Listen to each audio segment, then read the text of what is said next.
Good evening বন্ধুরা, চলেছে উপবাসী নতুন একটা ব্লগ নিয়ে। তো আমি এখন সন্ধ্যের জন্য টিফিন করে নিচ্ছি। আজকে কফি করছি, কফির জন্য বসে গিয়েছি এখানে গরম করতে। আর একটু ওই শিক কাবাব করবো, তার জন্য এটা একটু জলে আমি ভিজিয়ে রেখেছি, কারণ ফ্রোজেন যেহেতু। কফি হয়ে গেছে, এখন আমরা টিফিনটা করে নেবো সন্ধ্যে। কফি খেয়ে চলে এলাম আবার এই শিক কাবাবটা ভেজে নেবো, প্যান ফ্রাই করবো। তার এখন একটা প্যান বসে দিচ্ছি, প্যানটা গরম হলে একটু তেল দেবো।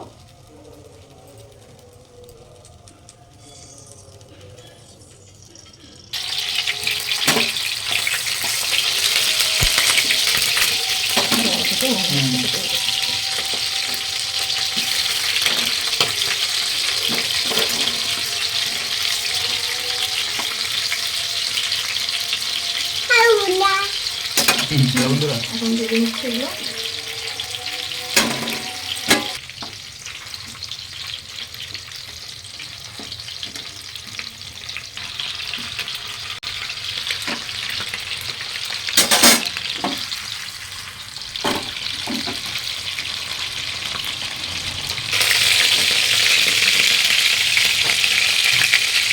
ভাজা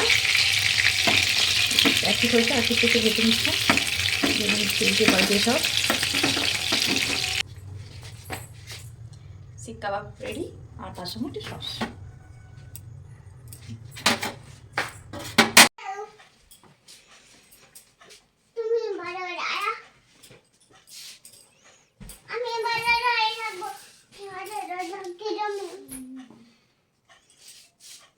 মা মেয়ে এখন খেলা করছে আর পাপা ভিডিও করছে।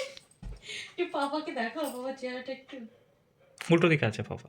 পাপা ক্যামেরাম্যান হয়ে গেছে, এখন ক্যামেরা করছে। তো ব্লগটা আজকের মতো আমরা এখানেই শেষ করছি। যদি ভালো লেগে থাকে লাইক কমেন্ট করবেন, আর রঘুবার চ্যানেলটিকে অবশ্যই সাবস্ক্রাইব করবেন। পাপা দেখা হবে পরের ভিডিওতে। ভালো থাকবেন, সুস্থ থাকবেন। গুড নাইট বন্ধুরা। এরকম করে দাও একটু পাপা, সাবস্ক্রাইব করবেন। ইয়ে ইয়ে পাপা ইয়ে। Bye bye. বাই কথা, বাই বাই কথা। টাটা।